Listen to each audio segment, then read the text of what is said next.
this is the new EOS RP. This is an addition to our lineup and a sit-in with our R series. So this is our second mirrorless camera that we have in our lineup. And it will sit with our other full frame cameras. So we've got 60 Mark II, we've also got the 5D Mark IV, we've got the EOS R, and now we've got the RP. The RP sits around or just slightly below the 60 Mark II in our lineup. So you can tell straight away, this is about people who are starting out in full frame photography, or really people who want something smaller and lighter. As you probably noticed here on the palm of my hand, it's a very, very small and very, very lightweight camera. And that's really what this is about. This is about making something small and lightweight, but with the big full frame sensor.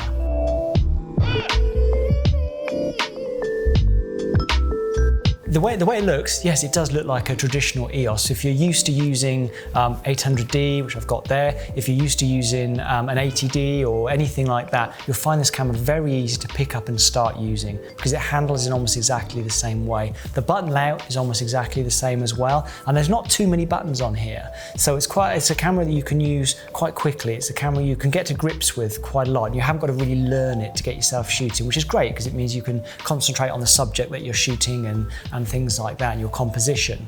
Most things are run from the control wheel on the top there, which the EOS R doesn't have. So this has the traditional command dial on the top.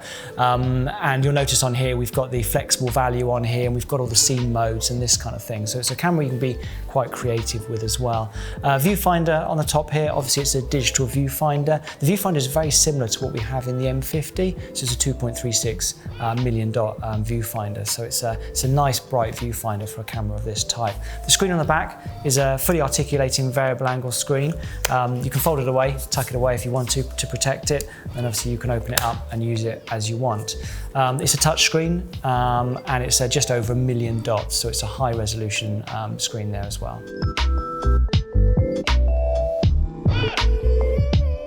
So the sensor inside it is a 26.2 million pixel sensor.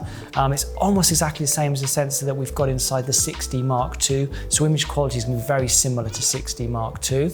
It is slightly different because the sensors had to be designed specifically for a mirrorless camera because of the distances and that kind of thing. But as I said, the image quality will be very similar. The processor inside here is Digic 8.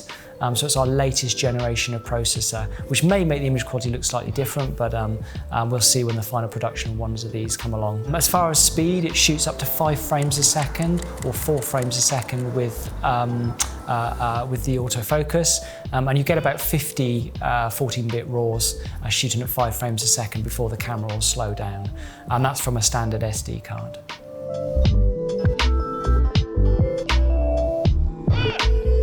It's 485 grams. That's with the memory card and with the battery, and the battery is the LPE17, so it's an existing battery we have in our lineup. And if I hold this next to an 800D, which we have to remember is an APS-C size sensor camera, it's significantly smaller, but the nice thing is it's still got a similar kind of control. Still got the variable angle screen, still got the buttons as you'd expect, but it's in a very, very small form for a full frame camera, which makes it lovely to use. It also, it has still got a magnesium alloy chassis inside there, so it's a very, very strong camera, and the weatherproofing is of a similar level to the 80D in our lineup, which is great to have that kind of weatherproofing even though it's got a variable angle screen. So if I hold the EOS R up as well, you can see, there you go, the size difference there. Okay, we've got the lenses on the front, but if you just look at the size of the body, you can see straight away the difference in the size there. And so these two cameras both have the same size sensor, but you can see straight away the physical difference in the body itself.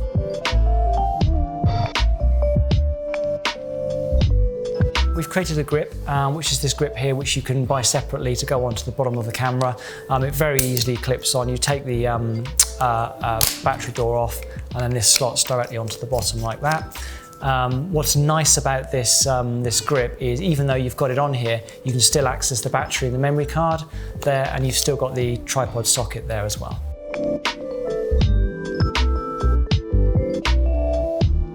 So at the moment, I've got the 35mm 1.8 on the front, which is a great combination with this camera because it makes it very small and lightweight, and this is a lovely lens to use. And let's not forget, on the front of the lenses, the native RF lenses, we have the control ring there as well, which I think is great for exposure compensation. I think that's a great thing to use.